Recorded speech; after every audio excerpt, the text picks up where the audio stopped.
はじめまして。このヤンビーザチャンネルではですね、BSASR っていう20年ぐらい前のオートバイをテーマに動画を配信していきたいっていうふうに思っています。BSASR の話以外にもですね、主要なパーツがヤマハ SR と同じですから SR400 の話だったり、私がライダースが好きなのでレザージャケットの話だったり、こういったカフェレーサーカルチャー、皆さんも大好きだと思うんですけど、そういったことを話題にしていければいいなって思っています。どうぞよろしくお願いいたします。そういうお前は誰やねんという感じだと思うんですが、軽く自己紹介しますと、私はブックワース .com っていう e コマースの店主をしてまして、海外から中古車車両を輸入したり、カスタムパーツを販売したり、バイクのカスタムのお手伝いをしたりっていうことをしています。ヤマハの SR に特に馴染みの深いものだと、ドイツのベルリンにケドゲームベーハー、ケド有限会社っていうことなんですけど、ヤマハ SR のカスタムパーツを作って販売している会社があるんですが、そこの代理店を長年やってます。今はデイトナさんがケドゲームベーハーと提携してケドブランドのまま輸入販売をしているんですけど、ジャパンマーケットの販売では結構最初期から参画していました。一応日本一安い価格を販売するっていうことを目指していて、言うてカスタムパーツって高いじゃないですか。バイクカスタムする人ってやっぱ自分だけの1台を仕上げたい、唯一無二でやりたいっていう思いが強くあると思ってまして、で実際僕も一オーナーとして、そういう思いがすごく強いんですけど、できるだけそういう人たちに対して安く提供できたらいいなって思ってます。実際は今日本円ちょっと安くなりすぎてなかなかそうもいかんのですけど、で第1回目の今回早速 BSASR を紹介していきたいんですけど、BSASR は所有するのは実は2代目でして、1代目は20年ぐらい前に所有してたんですけど、当時は割と安く買えて、乗り出し価格が50万ぐらいで中古車が買えました。今の半値ぐらいで買えた感じですかね。それから体調を崩してしまって、オートバイに乗れなくなったりした時期があって、結構格安で処分しちゃったんですよね。でおかげさまで、割とすぐに体調は回復したんですけど、BSASR ってそもそも玉が少ないので、一度売っちゃうと次ポンポン都合よく買い戻すっていうことができなくて、探しながら暇つぶしに SR400 の中古車両を起こしてみたりとかしてたんですけど、ちょっといい感じのものが見つかったので、また買い戻すことができたっていうのが最近です。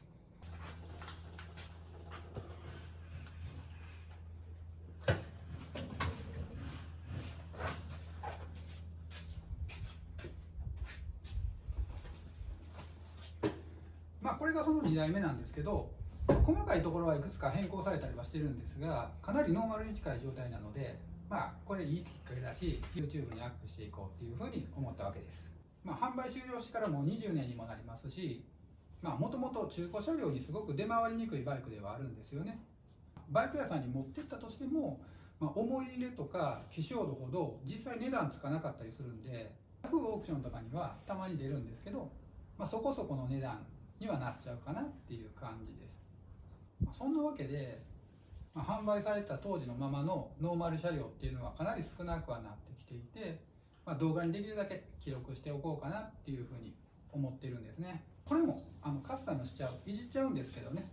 いじるんだけれども、BSASR ってどんなバイクなんだみたいなことをできる限りちゃんと映像に残しておこうと、このヤンビーザチャンネルの目的です。1台目は当時の写真を、ウェブサイトのファーストビューにもアップしていて、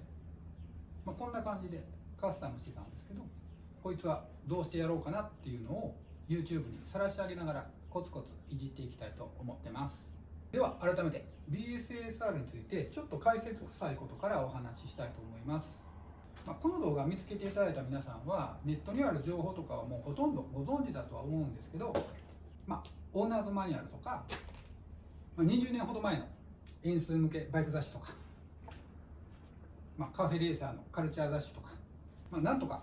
当時の資料なんかも駆使してお伝えしていきます。でパーツメーカーのデイトナさんと当時イギリスで BSA ブランドを管理していた BSA リーガル社が共同で製作したオートバイ、それが BSA SR です。デイトナさんの50周年の特設サイトにもですね、1997年のトピックとして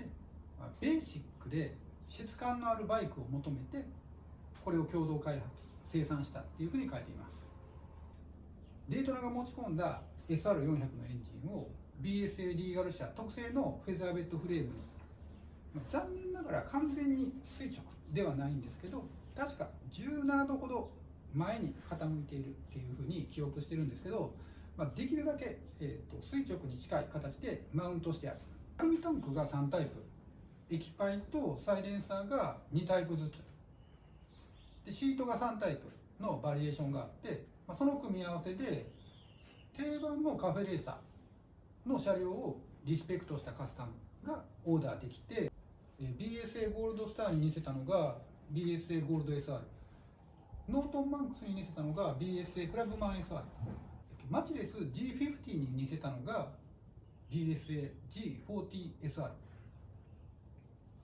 フレームはノートンのフェザーベッドフレームそのものではなくて、ヤマハ SR のエンジンのサイズに合わせてオリジナルのダブルクレードルのフレームをわざわざコンパクトに作ってあります。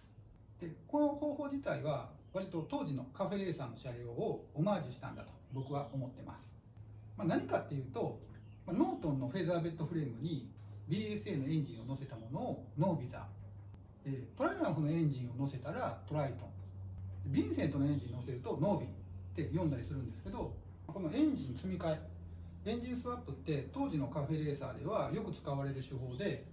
混ぜ合わせをしているからメチスっていう言い方をされたりします。メチスって根血女性っていう、コンプライアンス的にどうなんだろう、ハーフの女の子みたいなイメージですね。自分のオートバイを彼女に例えるみたいな感じなのかもしれないですけど、 BSSR は実はオリジナルのフレームだから、エンジンをスワッピングしているってわけではないんで、正確には、当時のカフェレーサーカルチャーみたいな意味合いで言うとメチスのバイクではないんですけど、その当時の雰囲気みたいなものを、しっかりオマージュしているんじゃないかなって思ってます。この YouTube チャンネルの名前もヤマハの SR と BSA のメチスということで、ヤマハビーザをもじってヤンビーザっていうふうに名付けていまして、で私のハンドルネームも1代目の BSSR を手に入れたのをきっかけにヤンビーザっていうのをずっと使ってます。でエンジンスワップっていうチューニングはそもそも高性能な車体に戦闘力の高いエンジンを乗っけるからこそパフォーマンスが上がるっていうカスタム手法ではあるんですけど、この BSSR は例えば購入価格だったりメンテナンスだったりパーツの入手経路だったりっていう、所有する上でのストレスをできるだけなくしてあげて、でも、古き良きイギリスのカフェレーサーのエッセンス、テイストみたいなものをデイトナさんはユーザーに対して提供してくれているっていうふうに思います。ちょっと趣味性が高いんだけど、ゴリゴリのエンスジアストでないと維持できないっていうわけでもない、若干なんちゃってな感じなんだけれども、20数年経ってみるとこれはこれでいいよねっていう、そういう感じの商品企画として、成り立っているっていうのが今の環境かなって思います。最終的な販売台数は、200台程度とも500台とも、イギリスの方にも実は500台ぐらい登録されたんじゃないかみたいな諸説あって、当時のことを調べてブログにアップしてくださっている方もいらっしゃるんですけど、それが正しいのかどうかっていう裏もちょっと取れてないっていう感じです。ちなみに当時のバイク雑誌クラブマン97年の1月号には1ヶ月前に発行されてるんで、実は96年の12月の雑誌だと思うんですけど、来春には88台の BSSR が日本に届けられるよっていう記事がありますし、デイトナさんが当時の販売店に流した、販促用のビジネスレターのコピーを持ってるんですけど、99年度の販売目標台数を60台に設定しているということが書いてあって、6年で60台ペースだと360台なので、200台とも500台とものちょっと真ん中ぐらいの線いってるんでどうなんだろうみたいなことが分かります。当時の詳しいことを知っているよっていう方はコメントいただけるとすごく嬉しいです。企画としてはすごく楽しいバイクではあるんですけど、一方でなんかそんなにすごいバイクっていうわけでもないんですよ。今 BSSR っていうキーワードで、インターネット検索すると、伝説とか幻とか結構大層なタイトルの SEO 記事が上がってくるんですけど、ご存知の方も多いと思うんですけど、 BSSR っていうバイクはヤマハ SR のパーツがほとんどそのまま使われているバイクだから、その関係もあってヤマハ SR の一種の扱いになっているんですよね。だから販売台数の割に知名度の高いバイクではあるんだけれども、別に当時の最高速度を記録したとかですね、レースで優勝したとか、プライベーターがワークサイトに大健闘したとか、そんなエモいエピソードが一切あるわけでもなく、そもそもヤマハ SR といえばロードボンバーっていうとんでもない、XT500 のエンジンなんですけどの、逸話のバイクもありますし、そもそも XT500 のエイプリルフールネタっていうところから、SR500 が商品化されているっていう、ものすごい伝説があるので、それに比べれば当時のバイク雑誌で、普通にプロモーションされてて、お金があれば当時普通に買えてた、そんなバイクなんで、今となってはなんかすごく台数が少ないがゆえに随分持ち上げられすぎやないかなっていうふうには思います。ビジネスブログだから仕方がないのかもしれないですけど、エアップやなみたいなのは若干思ったりはします。BSSR がなんかヤマハ SR の上位に存在するアップグレード版っていうよりは、BSA っていうバイクの中の一つ、陳車っていう感じが正しいのかな。ヤマハ SR のエンジン積んでて共通部品がほとんどだから、そのおかげで絶対的なボリュームのある、SR オーナーにヤマハ SR とすごい差別化をされてしまっている。普通に乗る分にはヤマハ SR の方が圧倒的にいいバイクでしょっていうふうにも思ってますし、でやっぱり販売が伸びなかった一番の理由としては、当時の価格が他のバイクに比べて高額で、ハンドメイドっていうこともあって、納期が遅かったとかもあるんでしょうね。実際船便で運ぶとなればまとまった台数、作ってからでないと動かせないですし、イギリスからの船便ってどれぐらいかかるのかな。僕はサンフランシスコからしか船便で運んだことはないんですけど、でもサンフランから神戸税関までやっぱ半年以上はかかるから、そんだけ待たないといけないっていうことですしね。でここで1998年1月に発行されたムック本ロッカーズ&カフェレーサーに BSSR の広告が掲載されているんで、一緒に乗っている他のバイクと価格を比べてみたいと思います。ちなみにこのロッカーズ&カフェレーサー AIMC のナンバー59番なんですけど、59クラブと一緒ですね。これわざとやってます、多分。でまずは見開きでテンプター、スズキのテンプターの広告です。メーカー小売希望価格が46万9000円。表裏の見開き広告にお金かけていったんですね。バーチカルエンジンですごいいいバイクなんですけど、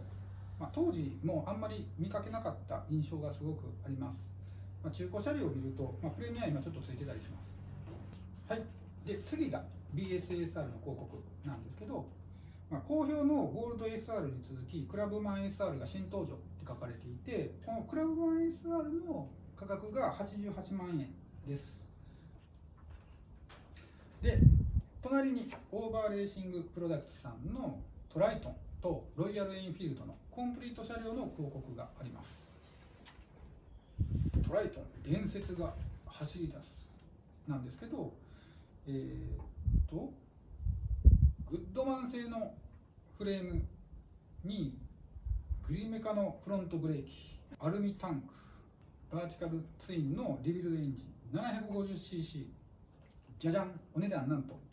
172万円です。でその下のエンフィールドは一番リーズナブルな 350cc のコンプリート車両が53万円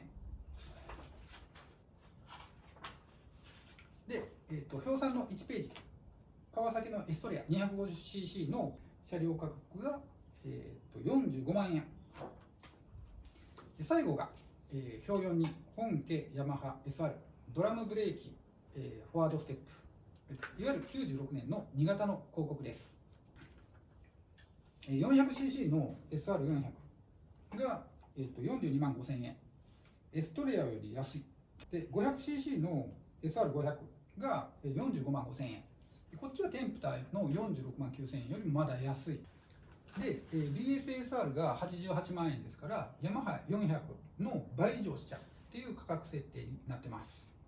で確かに倍以上っていうと、絶対的な価格差ではあるんですけど、実は法外に高いというわけでもないんですよ、実際のところは。